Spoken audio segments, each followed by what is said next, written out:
Good day. Are we ready to start, ladies? Over to you, Jyoti. Thank you.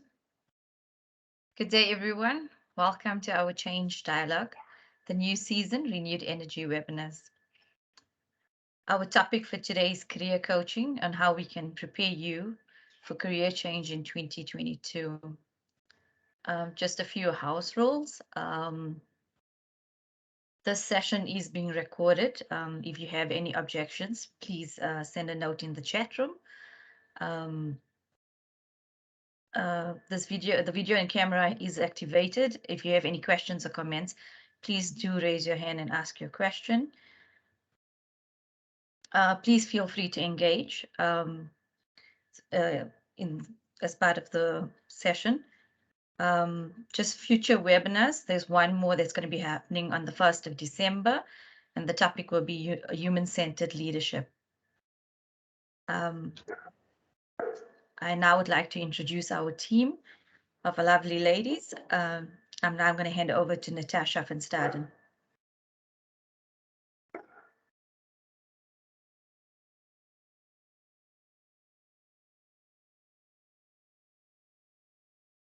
Natasha, on mute.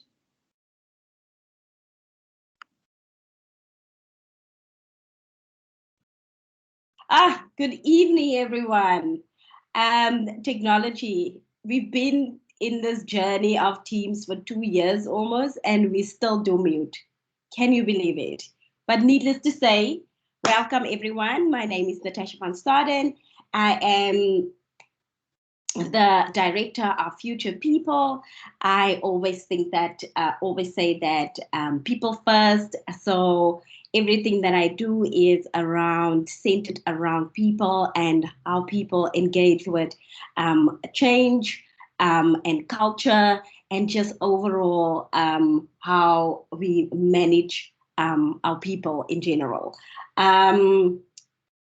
Needless to say, this webinar series started in October, and we were chatting earlier and said that we can't believe that it's actually almost our last one. This is our second last one. Tonight's topic is going to be life transforming, I think, which all our topics were. But I'm going to hand over to Iris to introduce herself. Thank you, Natasha, and good evening to our guests. Thank you so much for joining us. My name is Iris Motau. I am one of the directors of Wisdom Hub. What we do, we focus human capital strategies, people development. I'm a registered psychometrist, coach, and I just generally say, call me whatever you want, but any opportunity that I get to help organizations unleash the best in their people, I will do it, whether it's facilitation, leadership development, or coaching. That's my thing. So we're looking forward to your participation. Please engage, and let's learn and grow together. I'm now going to hand over to Selina, who's going to introduce herself. Thank you. Thank you, Iris. I think before I go,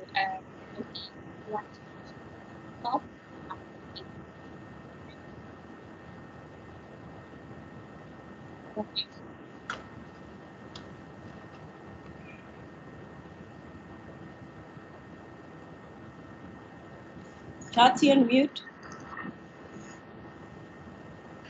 Okay, can you hear me now? Sorry about that. Okay, so I'm the director of YC Consulting. It's an HR practice. We do HR payroll and recruitment. I have 18 years experience from financial industries, from small medium-sized businesses to large firms. There's a variety of services that we do offer in the human capital side, labor, and so forth. We do consulting, recruitment, workforce planning, and so forth. Looking forward to tonight's session. Selena, I would like to hand over to you, but before I do, I would like to introduce you to everyone. Selena is the founder of Selena Newman Coaching, a practice designed to empower professionals to successfully manage career transitions and change. She specializes in women transition from technical specialist roles to mid-level leadership positions, as well as helping overwhelmed mid-career professionals manage and navigate challenging work environments. Selena also works with early career professionals as a graduate program development manager, where she helps graduates navigate the world of work. Selena, over to you. Thank you so much for that, Jyoti, and welcome everyone. Thank you for joining us this evening. I know that when you're day at work and to make time to do something that I'm hoping is going to support any career changes that you might foresee for 2022. So I'm hoping that you can find value in what we share today. I am going to move straight in because I'd like to leave some time for questions, but please, as I go through the pack, I'd like for you to ask your questions either in the comments, stop me if you want me to pause somewhere and for us to have a discussion. This is a dialogue, so let's make sure that we engage as far as possible. I want to talk to you quickly about the agenda today. So the topics I am going to cover, and I'm hoping that whatever we cover today, whether it's one specific thing or as we go through the whole thing, I'm going to be sharing some of my experiences and client experiences so that can sort of help you see why I selected these topics. We only have an hour, so sometimes we come to these things and we think, oh, okay, this is going to be it. But with coaching, the solution is in the process and how we work together. It's never just that piece of information that you get, but I do hope that you find value in what I share today. So our topics today will be change versus transitions. This is a change dialogue, so I thought it's important that we start with that. And then we're going to look at our response to change, career change specifically. What is the cost of not preparing for change, and then how to prepare for change next year. And then I'll share some final thoughts. Right, so I'm not driving today, so can we go to the next slide? Okay. I want to do quite a few of these check-ins. So this is going to be our first one. Please use the chat function to answer if you're not comfortable unmuting and sharing your experience. But if you want, and if you don't have it already, I'd advise that you get a pen and a notebook, because I'm also going to be sharing some journal prompts as we go through the pack today. That might help you when you're sitting quietly to start thinking about next year and how you're going to navigate your career change. Okay, so how many of you have wanted to make career change this year, or how many times have you said to yourself, I need to make a change this year? And if you make a change, are you in a job or career that you want to be in? So was the grass greener on the other side? Or if you didn't make change, what got in the way? So I can't see no traction, unfortunately. Teams have not been kind to us for the last few days. But if I can ask Iris, Jovi, or if there's any comments. Or Natasha, if you would be to answering this one for us, that would be great. So I made a transition. Was a independent consultant. So just taking the leap of faith and starting my own business. Actually, I started this business, but it was actually jumping in and committing to what I want to do and what I'm passionate about. And I'm not gonna lie, It's not easy. I have my ups and downs. I have my moments. But it's the internal side of this. I'm more productive. I'm more happy. I'm more. There's just so much more opportunity for me, which you generally can't see when you're in a 9 to 5, if I can put it that way, because you convince yourself that this is it, and it just can't be it. So I think for me, the transition came when I realized what my actual purpose was, and how I need to take it forward.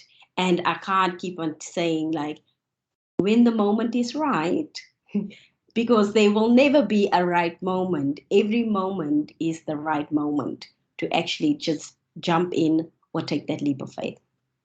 That was my story. Okay, awesome. Thank you so much for sharing that. And I agree, the moment we get out of the circumstance, which is our current job, if it's not the job that we want to be in, I always say it's almost like you go into the building and you take the lift and you go to the penthouse suite, and some suddenly things look better and it looks different. But you have to have the courage to go into the building and get into the lift, right? So thank you so much for sharing that. I don't know if there's before we move on. No questions so far. Okay, great, no problem.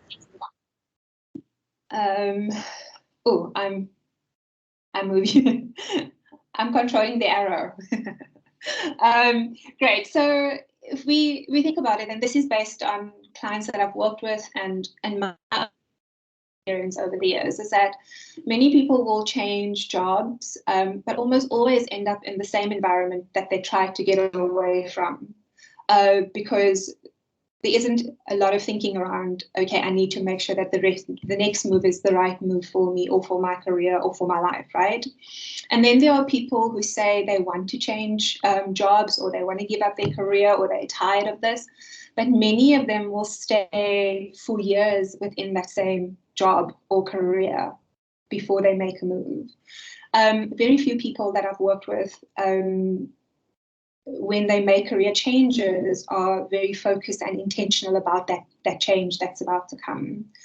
So when we go through some of the content today, I hope that depending on where you are on this journey, that it's going to help you and spark some ideas for how you can move to the next stage, whatever that stage is for you. So we're going to start with change versus transitions. When I did my my postgrad qualification in coaching, part of the program was to do research and to write a research paper. And I found this quote or this definition of change on the website called Institute of Industrial and System Engineers, which I was surprised that it was there, but I love this definition so much because I could relate to it. So if you read the part around change is something that presses us out of our comfort zone, I would go, hell yeah, that is absolutely what happens when we experience change, right? And then change has an adjustment period which varies on the individual. We can move through change as quickly as we can, or it can take us a long time. And it's different depending on what that change experience is for us. And I find with life-changing experiences or change experiences that it takes a little bit longer. It's very different to my company's implementing a new system. And if you're in technology, you kind of know, okay, this is probably something that will happen all the time, right? But if I think about my massive change experience this year when I was diagnosed with a life-threatening disease, the change experience and the change process took a lot longer.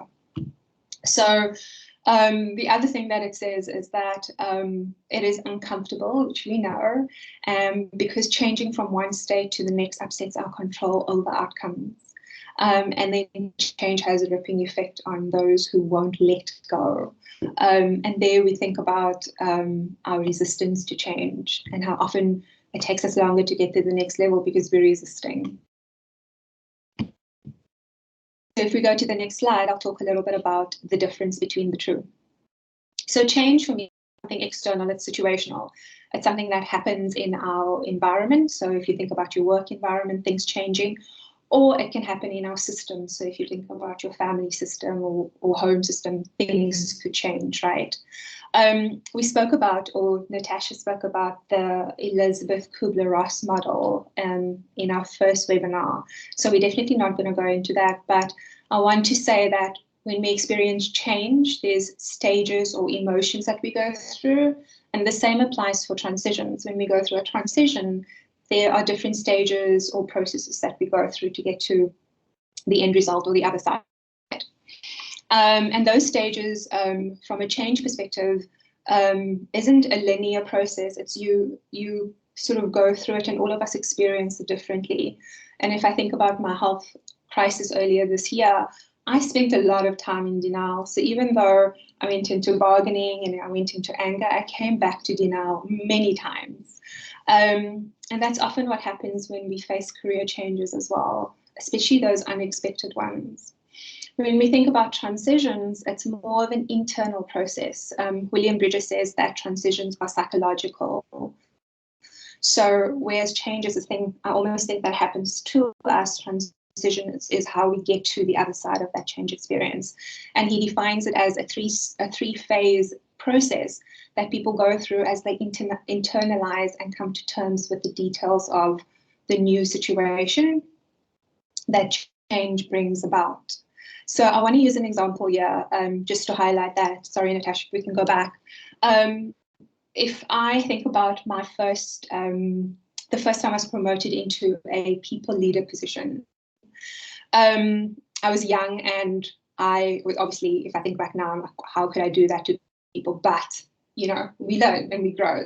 So the change experience was this promotion, which was great. I was now a leader, status, I got more money. It was amazing. And then the transition was, or that I didn't know at the time, I thought, well, so I'm a leader now, that doesn't change anything. I'm still going to continue to do the things that I need to do. But now I had a team. And I remember this one situation where we had a deadline and the work wasn't done. It wasn't up to standard, like what we needed to deliver. And I decided to take it, to do it myself, to get it done, meet the deadline, because as a specialist, that's what I would have done, right? I didn't have to worry about anyone else. It's my job that I need to do, so I do it and I get it done. But the impact was on the individual, is that I was teaching them, coaching them, empowering them, showing them how to do it so that the next time it's easier. And there's this stage that we go through in transition. So there's 3 stages. The one is letting go. The middle stage is the neutral zone, or sometimes referred to as the messy middle. And then the last stage is what I like to call the becoming. He calls it something different, and I've got notes here. So if you see me looking at my iPad, that's what I'm doing. Stage 3 is new beginning. So I was in the neutral zone, of course, because I was trying to do what I used to do while trying to become this leader that my team needed. Long story short is eventually I found my flow, and I was able to start coaching and doing the things I was meant to do. But often when we are in transition, there is that key point where we can either go back to the way things used to be, because that's comfortable and that's what we know, or we can go through sort of the messy feelings, emotions, and learning and become this leader or whatever partner, whatever that change experience is for you, that the other person needs, right? Okay, so with that said, let's move on to the next slide, please. Sip of water.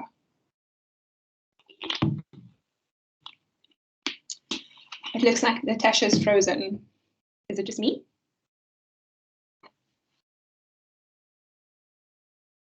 Okay. So we're looking at. Can you see the slide? And we look at both the brain's response to change and then our response to career change. Natasha, you okay there? Yeah, I can see the slide. I think it's just maybe taking a little bit longer. There is load shedding, audience, so please bear with us, technology. But this is the correct slide. So For me, there's I wanted to share the difference because when we think about the brain's response to change, it is this immediate sort of change that you immediately feel. But when we think about our response to career change, it's sort of a slower process. So let me go through that. So when we're in danger or perceived danger, we often respond in one of three ways. So it's either fight, flight, or freeze, right? It's immediate, it happens so quickly that we don't even realize that it's happening. And modern day threats can look like public speaking, doing this webinar, for example, interviews, especially if you haven't been in the job market for a long time, you can have this sort of response, right? And then company restructure, when you hear that news for the first time, there's this immediate change in your body where it's either sweaty palms or you have butterflies in your stomach, or like I'm experiencing right now, my mouth is completely dry. So you feel that response immediately. With career change, on the other hand, when we are in a career crisis, like a toxic work environment or an unhealthy job, our response to change is different. We don't see the toxic environment as a threat because the impact isn't immediate. We feel the impact over time. So our response to the need for change is a lot slower, or it's reactive. So if I look at my own career, and I've been working since the age of 18, I think 17 maybe, I've had a long career.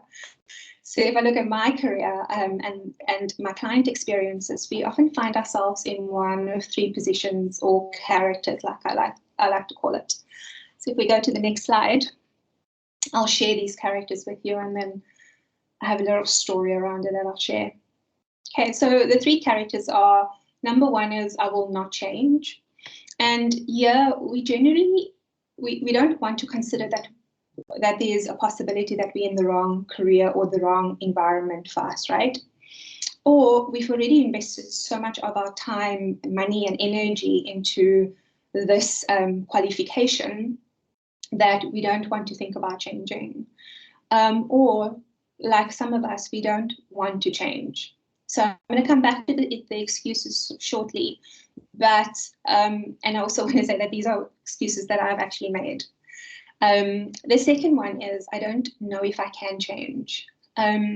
We are aware that we are in the wrong environment or job. We're constantly doubting ourselves, wondering if we should stay or if we should go. So we're always on the fence because we fear the unknown. And then the last one is I'm not waiting for anything to happen or for things to change. So I'm just ready to jump ship, and we kind of on that ready to move whenever we have to. So when things get uncomfortable, we sending out our CV and we finding the next opportunity. So we don't think about this move. We don't think, oh, is this aligned? Is this what I'm supposed to do? We just want the job or the outcome. That's our priority. So this often catches up with us later. And I've had a client in her 50s who said, I've been moving around so much, I don't even know what I want to do. Something empowering about that is that we now get to rediscover what it is that she likes and she wants to do. But sometimes people don't want to wait that long. And so it's nice if you can, or it's beneficial if you can start thinking about this more intentionally before you make your move, right? So the reason why this catches up with us is because you're focusing on the short term and you're not thinking about the long-term success of your career and what it is that you want to achieve. So if we look at the excuses, and we'll start with the last one. I was in a great job. I really enjoyed it, but my manager changed.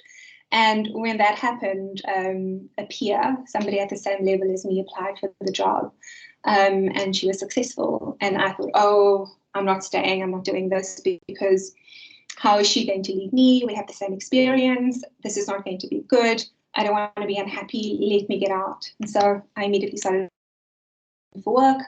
And I got out, and I wasn't successful for the first position, but I got the second position that I had applied for with this company, and it is called Company B.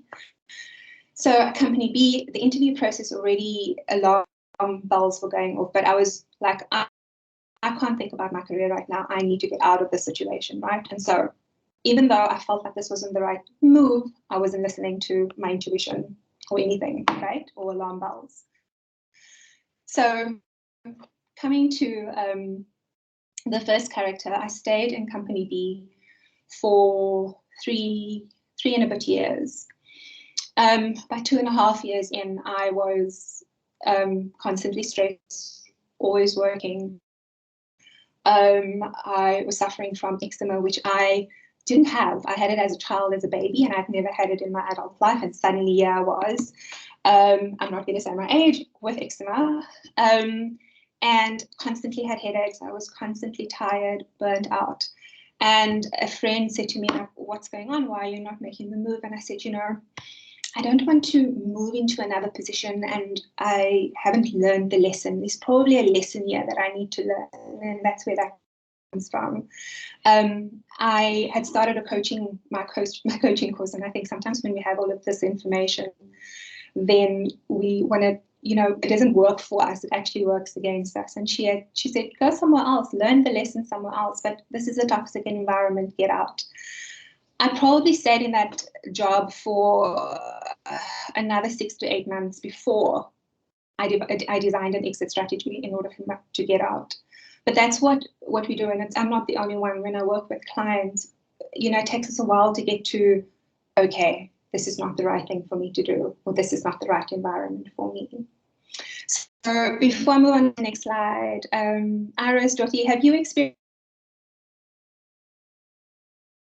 do any of these characters resonate? Selena, I'm actually the middle one. Wasn't too sure if I could change, if I wanted to change, and I think job security was one of the things that held me back. But yes, deep down, I knew I was definitely in the wrong environment. I was always looking over my shoulder and doubting, am I doing my things correctly or not? And yeah, unfortunately for me, your sound is going a little bit. I don't know. Unfortunately for me, my push came, I got retrenched. So my change came a bit forcefully, but I think if that had not happened, I would have stayed in the middle zone forever. Yeah. Thank you for sharing that. I don't any of these resonate. Use the comments and share your experience. I think all of us have a dominant response to change, and mine is the same. If I think about my career, I'm always in the middle. I'm always wondering, do I know enough? Do I have enough qualifications? Maybe I need another one before I move into the next phase of or the next step or apply for the next job, right? So that's my dominant response. But I also think that we all experience one of these characters at some point in our career. Definitely. So if we go to the next, thank you, Dorothy. If we go to the next slide, I want to share here that this is what career change might look like for us, but whether the change is unexpected or we initiate the change, we can prepare for both, and secondly, we're still going to go through those emotions or those stages of change. So we don't bypass it just because we've initiated the change, and that's important to know. So unexpected changes can be a company restructure, company relocation, your partner getting a job in another country, retrenchments. Those are often unexpected. And then when we initiate change, it's generally because we're applying for a job or promotion or whatever. We want to change careers or industries, or we want to take some time out or a career break or a sabbatical. But yeah, like I mentioned, it's important to know that we can prepare for both of these. Okay, let's go to the next slide. And then we'll do a quick check-in. So think about your career changes over the years. What would you say is your dominant response to career change based on the characters that we've discussed? And use the comments, or you can unmute. My husband brought me some tea for my throat, so I'll take a sip.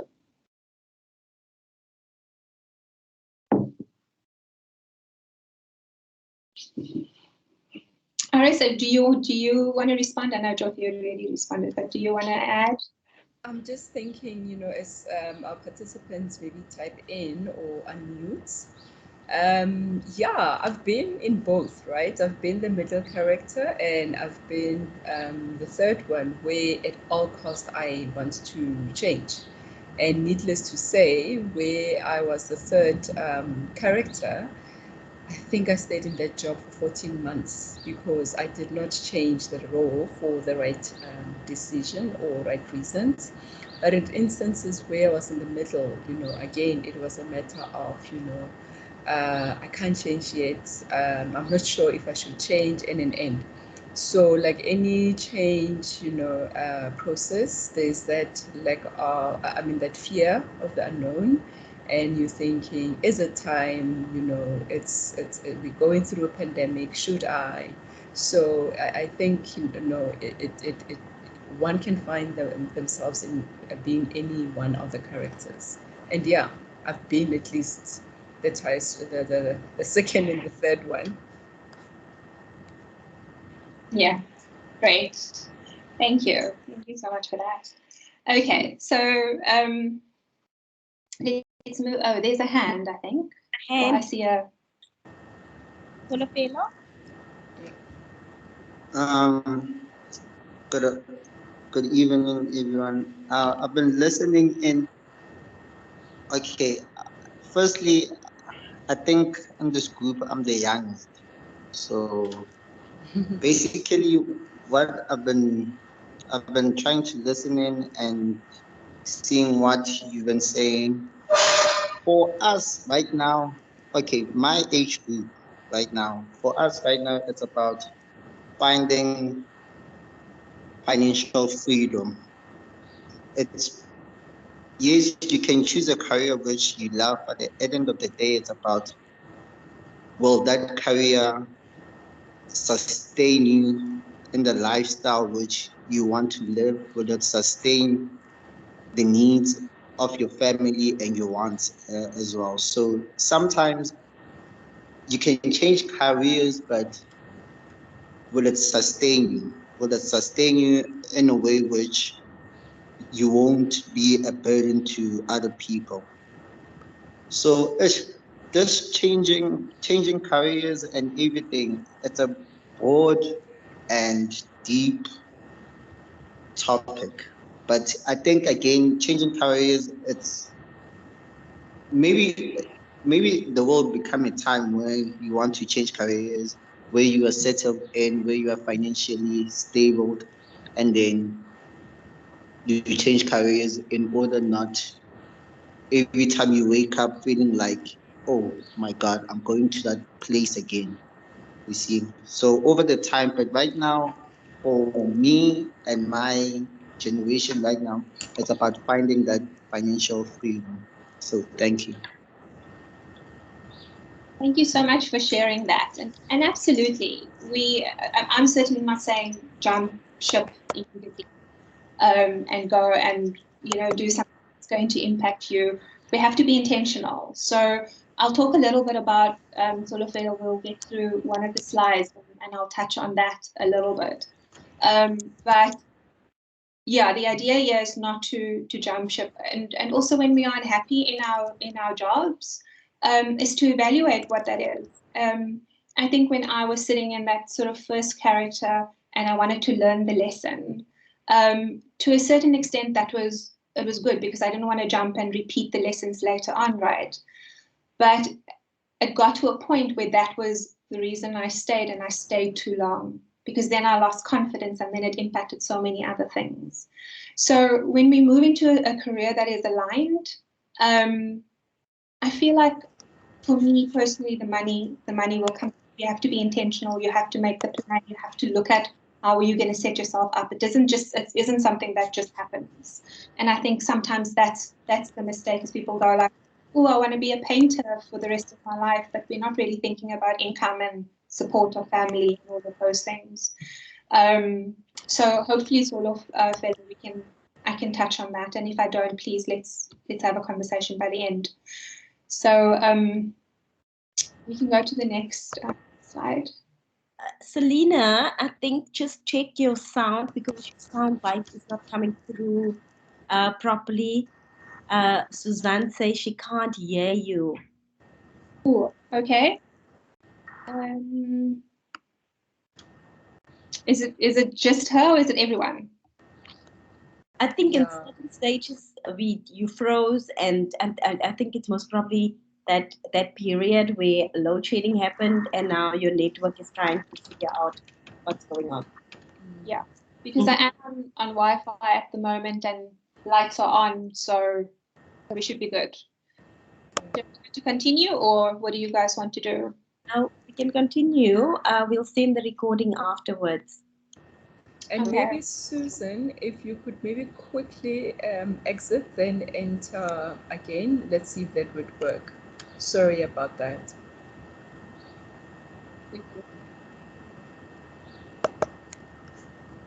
Great, let's go to the next slide. Do we have enough time for questions? So the cost of not preparing for change. I did a survey with the group, about 30, 40 professionals last year, and the reasons, and 80% of them were unhappy in their job or their career at the time. And the reasons why they stayed was basically these. So these are their actual comments, is that I'm staying because my company is stable. Unemployment is high, so I'm staying. I just have to hang on a little bit longer, so things will eventually change. I still have so much to learn, and these are excuses that I've used throughout my career as well, or reasons for not moving on. And I think where we get stuck is that instead of going, okay, but it's not a great economy, or I believe my company is so stable that nothing will happen to me. We don't plan, we don't put things in place. We kind of get comfortable and we stay there, right? The last one I want to touch on quickly is I had a client who I worked with during a 3-month coaching program last year, and the reason is I've already invested so much of my time in my studies and training that I can't change careers right now. And if you think about becoming an actuary, all of the work that goes into that, right? So towards the end of the coaching program, I think we had about 3 sessions left. She eventually said that actually she doesn't see herself doing this, that she has this passion that she hasn't shared with anyone. That was completely different to what she had studied. But she couldn't even, up until that point, say it out loud, except to me in that coaching session. She couldn't tell her family or friends because she was so worried about what they would say, because she wanted to put her sort of career on hold. Eventually she did, and it required her to go to Italy and to go and explore wine tasting and all of those types of things and making wine. And she was able to get to that point. And I think we can get to that point. We need a little bit of support. We need a plan. We need to know how we're going to come back into the job market if it doesn't work out. But often we don't even explore the opportunities. We don't even say out loud what it is that we want to do, right? If we go to the next slide, there's a cost to this. There's a cost to staying in an environment or a job or a career that isn't aligned to our life that we want, aligned to our purpose, and sometimes aligned to our values.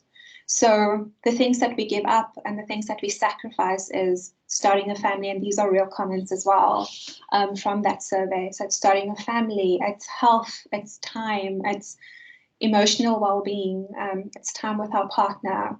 When I was in that company B for those 3 years, I worked all the time, sat Mondays to Sundays. I would come home, I would have dinner with husband, or at the time boyfriend, and then when he went to bed, I would log on and work again, because I was so overwhelmed that I wasn't going to get things done, and we get into the spiral of I need to do more all the time, but we sacrifice so much in that process. Eventually, my husband didn't wait for me, or boyfriend at the time didn't wait for me to come home. He would leave my food in the fridge or in the oven, and I would have to eat by myself. And I had to make a choice that this was not right for me anymore. So think about where you are right now, and if it is where you need to be, and if it's giving you the life that you want, and if we're thinking, oh, I do want this life, but oh, it's too far-fetched, then that's something to think about. Like, where does that story come from? Why do you think it's not possible for you when it's been possible for other people? And then that is a separate conversation that you have with your coach or your mentor or somebody that you trust. All right, so let's move into the next slide. Also, just before we move on, Selena, it's the one in the previous slide where the point is about my company is stable. I mean, stability means different things for different people, but I don't think you should always think that a company is stable because tomorrow they decide they need to do a cost optimization exercise. And what is our biggest cost on our spreadsheet? It is people. Yeah. Do you know what I mean? And as the world is evolving at the moment, there is so many companies who are not surviving because of different factors. So I think that is quite an interesting one. Yeah, I agree with you. I want to say that that is somebody's reality and how they're experiencing the world and the idea. And I think it would resonate with anyone here in the audience is to really think about that. If I'm saying I'm staying because my company is stable, it's been around for a long time, like I'm okay, are we really? And when we get to the journal prompts shortly, there's a specific one that I think will be helpful, especially if that's what you're dealing with or that's the reason you are staying. So the question here is your current job or career aligned to the life that you want? And here you can go in terms of your purpose, your values, etc. And if it's not, what are you doing to change it? You can put this in the comments. So if anybody also wants to unmute, please do that. That would be great to hear from the audience.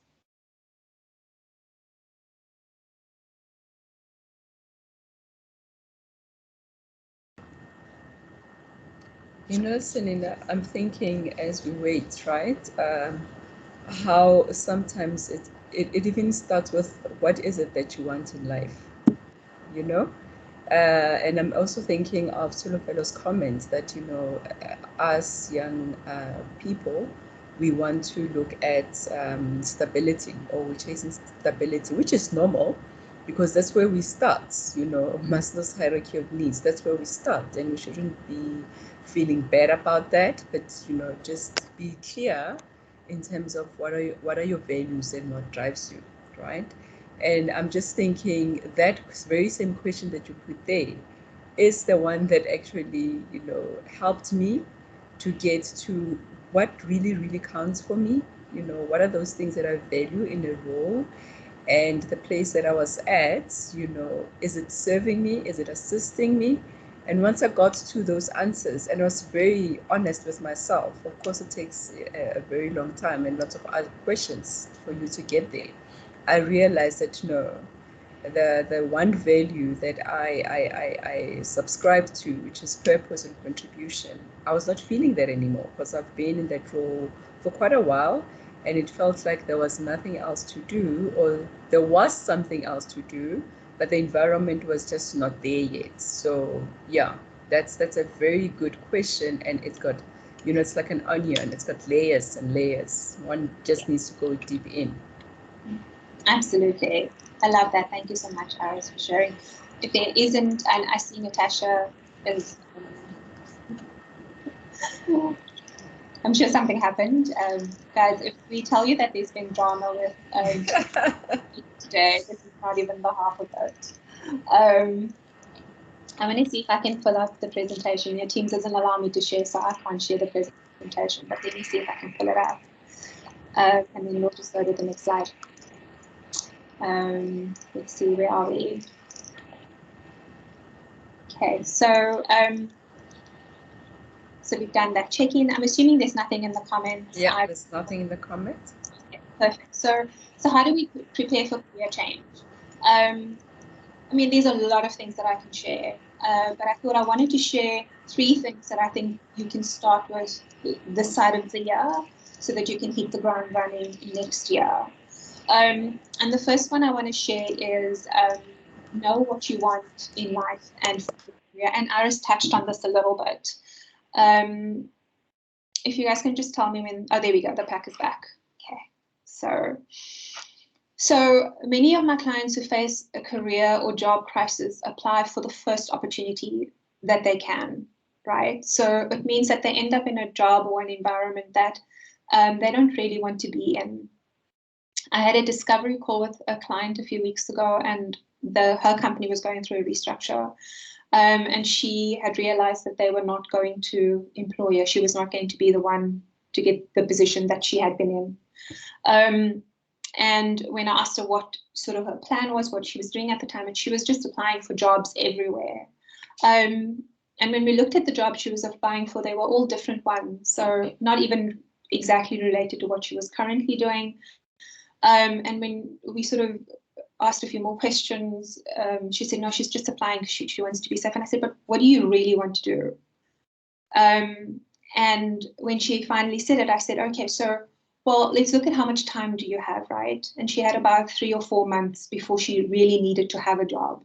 I said, okay, so if you think about what you really want, we can then focus all of your attention in getting that particular job, instead of applying for these 4 or 5 different things, and hopefully you'll end up in something. And yes, there'll be a salary, but you'll probably be miserable in 6 months' time. And then what? And when we in a role for 6 months, then we don't really want to move quickly, right? And then that 6 months turns into 3, 5 years.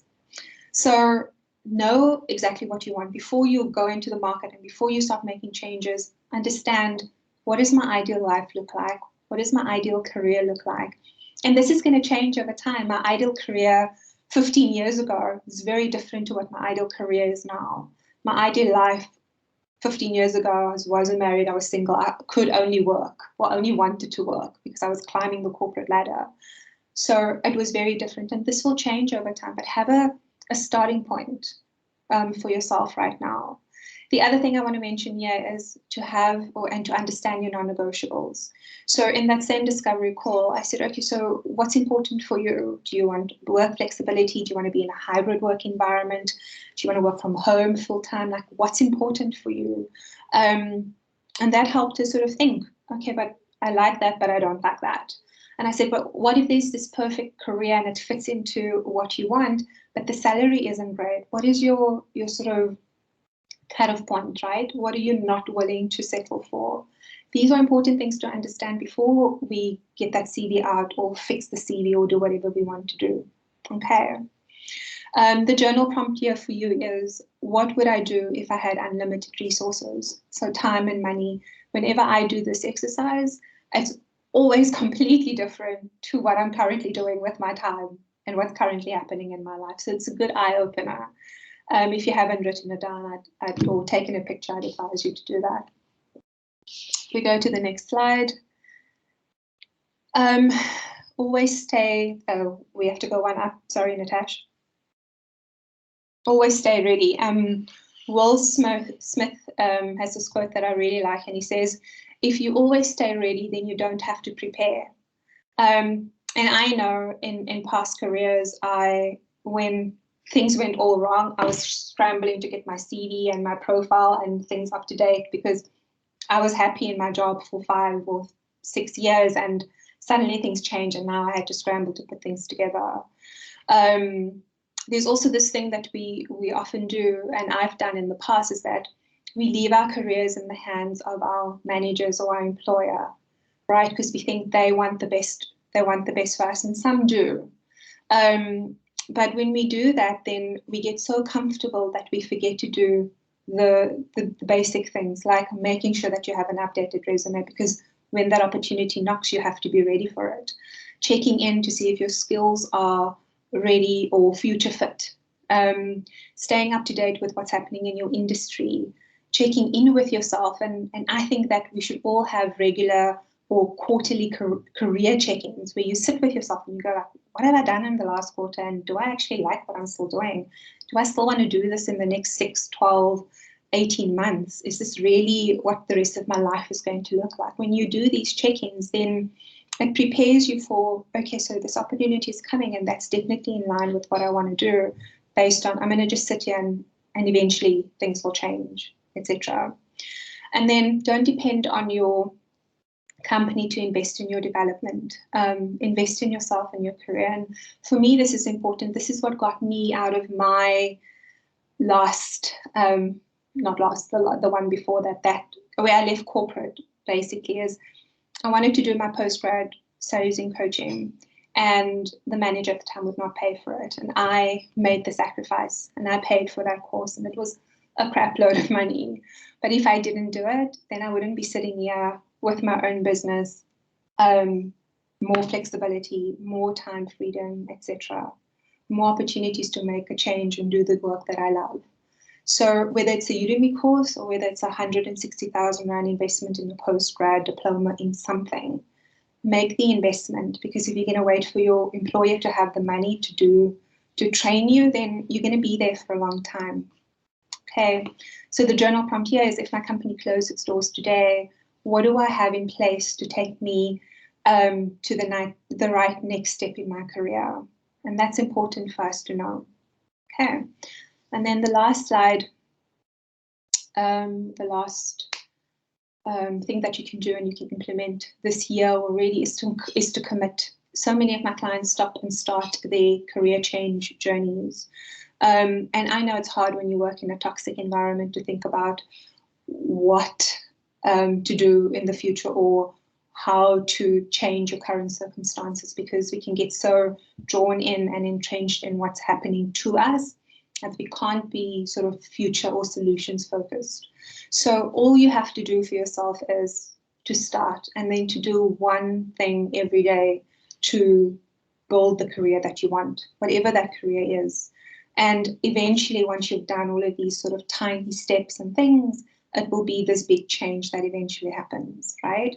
So whether it's job search or developing a new skill or connecting with people in your network or working with a coach or finding a mentor, whatever that is for you, is to go and make a list and say, okay, every day I'm going to work towards this one thing.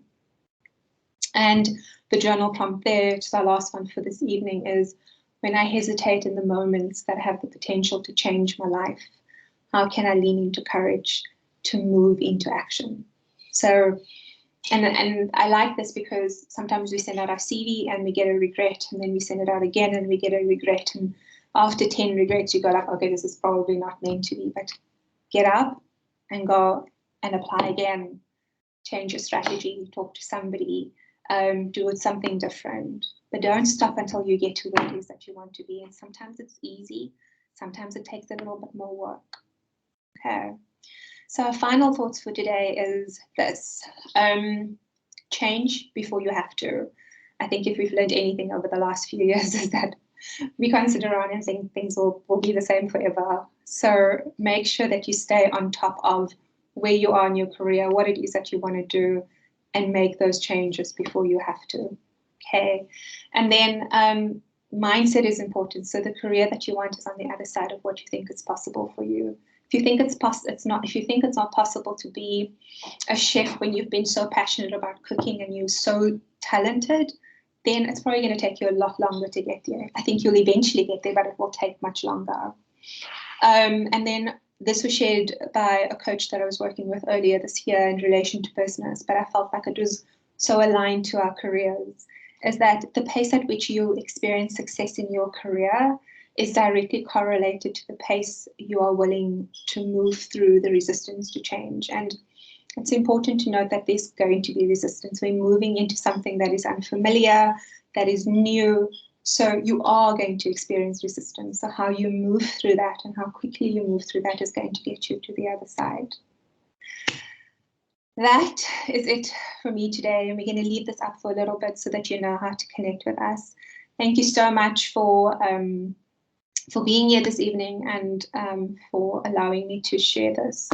And to Natasha for her bright idea to put this together. So I'm very grateful and appreciative. We do still have a few minutes for questions, maybe two. Maybe we can take one question if there are any.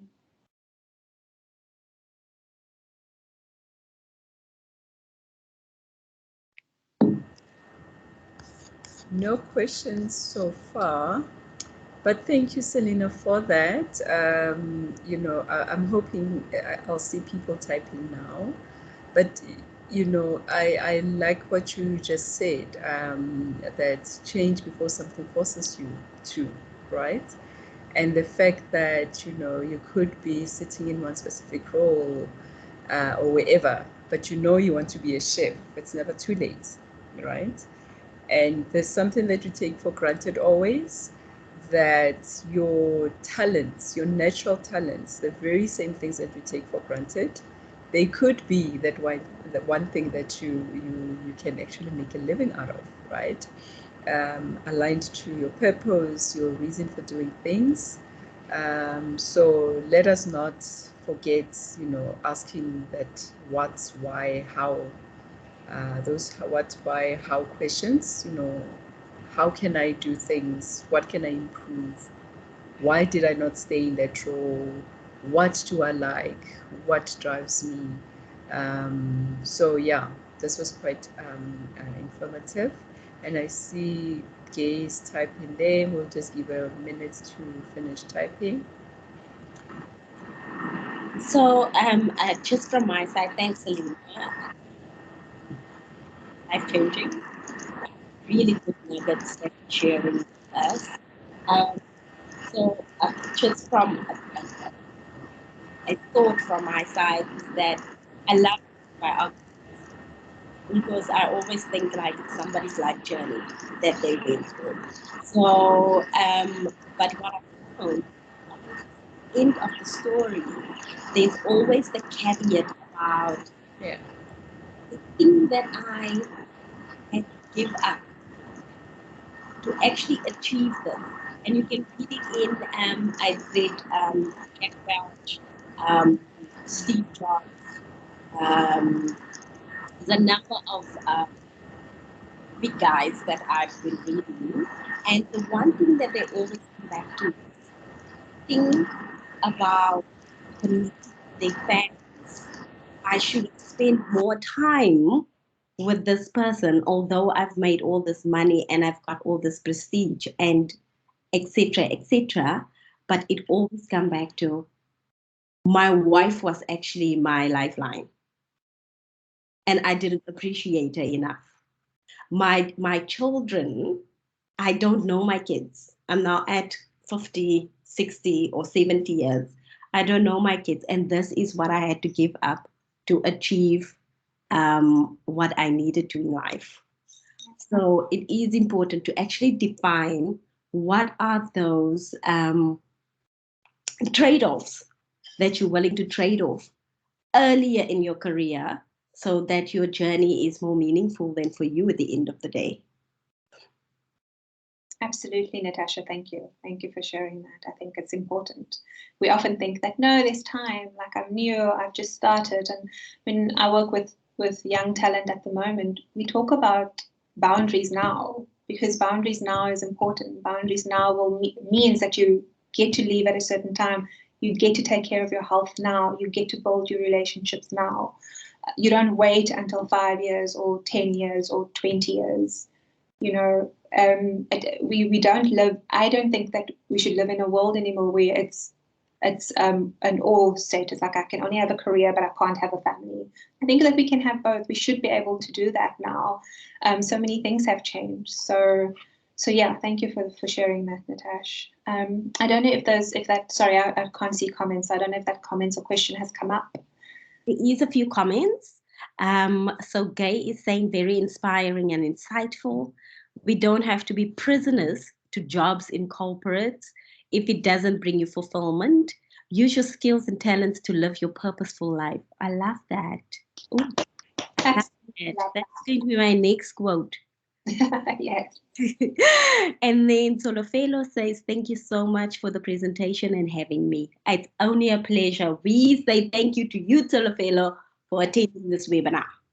Yeah, giving up your time. Okay. Over to you, Iris, and you're on mute. And I thought I was not going to have that moment today, but be that as it may.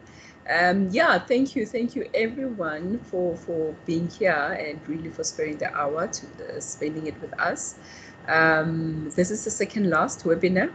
We're going to have another one on the 1st of December, same time. We'll be having a panel discussion around human-centered leadership. If you look at the themes, or just for those of us that are joining us today, we'll invite you for the next one as well. But we started with, just going through various topics. The first one we looked at, change. What is change? How do we go through change? And then we looked at psychological safety for individuals at work. And we have not been looking at whether you're a leader or team leader, right? And then we talked around employee engagement, what gets me going, what burns me out, what do we do, all of those things. And then today, as you can see, we're talking career coaching and career transitions. The next one will definitely be on, your role as a person, your role as a leader. And we believe, or, my thing is always, whether you have people reporting to you or not, you are a leader in your own right. So we're excited. We're looking forward to this next one as well, human-centered leadership. And then at that point, we'll just share, what's coming next year. So do attend again next week, 1st of December. And then, yeah, we will share with you next year's program as well. With that, ladies, any final thoughts? That's all from my side. We're grateful that we stayed online and we didn't lose anybody due to electricity. Thank you, ladies. Thank you, everyone. Thank you, everyone. Thank you, everyone. Thank you, everyone.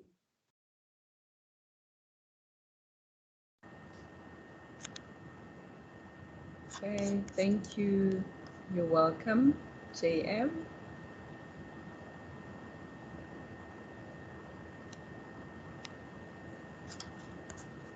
Thank you, guys.